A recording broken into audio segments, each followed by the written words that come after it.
Welcome back to another video. So in the previous lab we have seen the dual hub with dual ISP, and the same lab we are going to do the encryption now. So we have three types of encryption: IC version 1, IC version 2 and certificate. So in this video we are going to do the IC version 1. So I'll just bring up my notepad. Right, so let's do the configuration now. As we said that DMVPN makes the configuration very simpler, so let's see how. So crypto ISACAM policy 1, encryption will be 3DS, hash will be SHA, and group will be 2, authentication will be pre-shared key, and exit. Now crypto ISACAM key Cisco. This is a key which I will be matching on all the spokes and hubs, and address. So this is where it is very important that address I am not giving any IP address over here. I am saying that 000. Why am I saying that 000? The reason is that in the DMVPN we are going to configure a multi-GRE tunnel. So once it has a one static tunnel with the hub, and it will dynamically build the tunnel with the spoke. So that's the reason I am not giving the IP address over here. If I give any IP address, it will build a static tunnel with that particular IP address, and you are not able to build the tunnel dynamically with the different spokes. Right. So next, crypto IPsec transform set, tset ESP, AES ESP, SHA HMAC, and exit. Crypto IPsec profile. So crypto IPsec profile will be iprof1. I'm just giving any name. I will set that set transform set to tset. That's it, and exit. So now I have to just apply this profile now. So basically what happens in the IC version 1 is that it is going to build two tunnels. So one tunnel will be built for the key exchange, and the second tunnel will be built for the data. So these are the two tunnels will be built dynamically with everyone. So in the first part, what happens is like it will exchange the keys, it will exchange the all the keys and all, and addresses and all those things. So it will match that encryption type, it will match that authentication pre-shared key, it will match the hash and everything. Once that one is okay, this tunnel will come up first, and after that it will form a data tunnel. So this is the second. So in this tunnel, encryption is different. We have defined in the policy what kind of encryption we are using and what kind of key we are using. And coming to the second tunnel, we are just saying that we are using the transform set over here. So we are using the transform set in this. So transform set will provide you the encryption for tunnel number 2. So we said that ESP, using the ESP protocol, encrypt using AES, this is the encryption, and ESP SHA, this is the hash value, and HMAC. So this is a encryption value and hash value for the second tunnel, and what we defined in the policy, we have defined it for the first tunnel. Right, so let's go ahead and do the configuration now. Now once you define that transform set within the IPsec profile, you have to just apply it to the tunnel. So interface tunnel 1, tunnel protection will be IPsec profile iprof1. That's it. So if I go back to the configuration now, if I go back now, you can see that I need not change this configuration on any of those routers. So I can just copy paste the same configuration on hub as well as on the spoke. So that's the flexibility with the DMVPN. So you just do the copy paste on each and every one. This is the only configuration, you have to just do it once.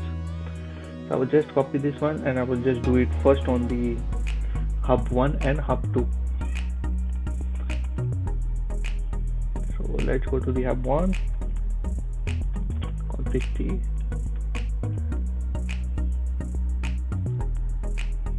Right, crypto ISACAMP policy number 1, authentication will be pre-share. Okay, I will just try this one, pre-share, not pre-share. And now you see that my neighborship gone down, so I'll just copy once again all of it, and I will just paste it on my hub2 now. If my configuration is right, my EIGRP neighborship will be up and running. And you see that I got my EIGRP up and running. That means this configuration is right. So now I will just do the copy paste on each and every spoke now. So I will go to my R1 now.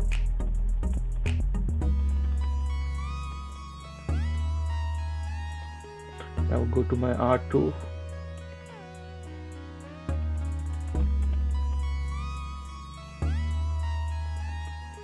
I will go to my R3.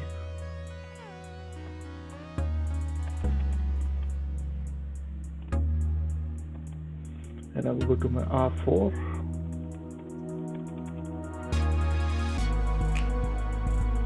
That's it.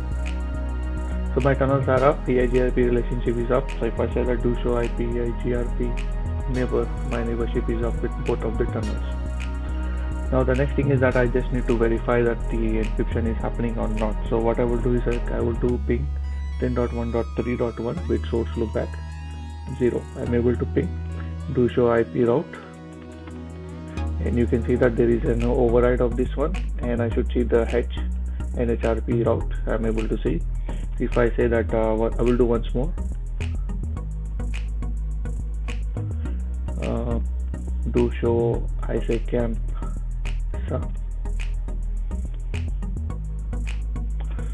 right, do show crypto ISACAMP. So you can see that I have formed the first tunnel, the tunnel 1 with each and every one now. So 1.2, 1.2, 1.2, 5.2, 3.2 and 0.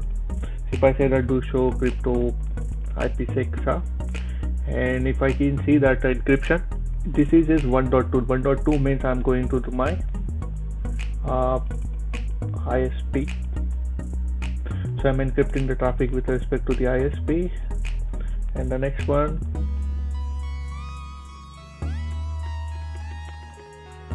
right, so you can see that 1.2 going to the 0.2. so first I'm going to my hub, I'm encrypting the traffic with respect to the hub, and if I go above, you can see that 1.2 going to the 5.2. so 1.2 is my spoke 1, 5.2 is my hub 2. I'm encrypting the traffic with the hub 2 also. And if you remember, I have just pinged the R3 now, so I should also see the another tunnel for encryption for R3, that is 3 point. So R1 is going to my R3, this is 3.2. So at this point I am encrypting 3 tunnels, one is going to hub 1, one is going to hub 2, and one is going to my R3.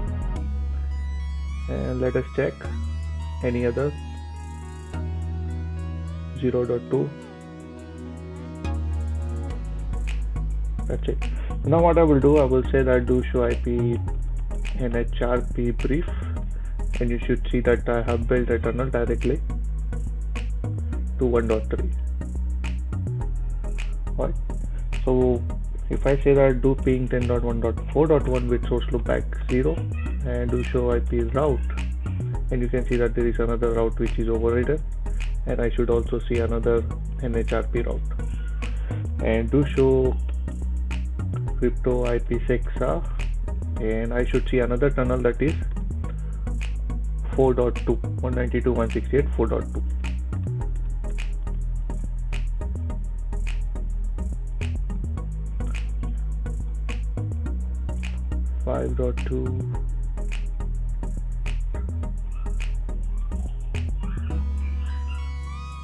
And you can see that.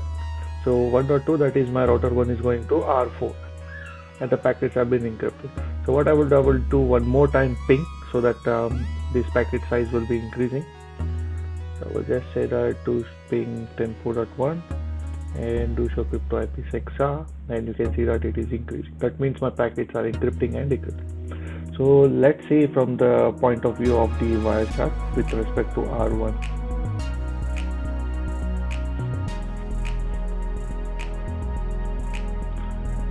So this is my R1. So So let's go ahead and ping one more time, and you can see that ESP protocol. I will just stop this one. So it is been now encrypting. It doesn't show that the ping is going on over here, so it shows that it is the ESP protocol. So now what is happening is, like, whenever the traffic is being carried, it is being encapsulated in the ESP header. So ESP is the one who is going to encapsulate that one, and inside this one you will be having your original header and your payload.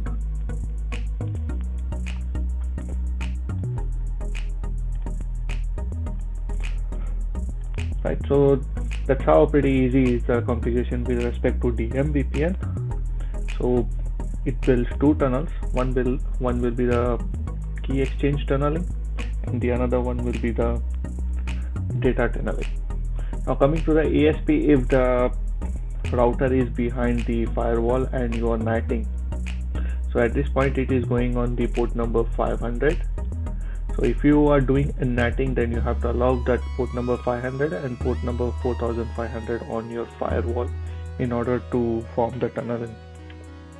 Right, I hope the video was very informative for you. See you in the next one.